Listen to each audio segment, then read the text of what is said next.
धर्मवीर बलिदान 30 दिवस झाला आपण साजरा करतोय. गेली 40 ते 45 वर्ष झालं शिवप्रतिष्ठा हिंदुस्थानकडून हा उपक्रम चालू आहे. ज्या दिवशीपासून संभाजी महाराजांना औरंगजेबाने पकडलं त्या दिवशीपासून अमावस्येच्या रात्रीपर्यंत त्यांना छळ करून मारण्यात आलेला आहे. मग त्याची कुठेतरी आपली खंत आहे म्हणून आपण बलिदान मास दरवर्षी पाळतो तिथीप्रमाणे.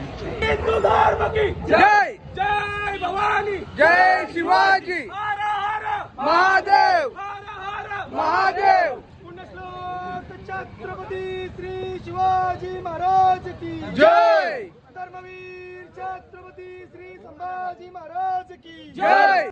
भारत माता की जय. हिंदू फतेह की जय. धर्मवीर छत्रपती श्री संभाजी महाराज की जय. भारत माता की जय. हिंदू धर्म की जय. हिंदू राष्ट्र की जय. नमः पार्वती पते.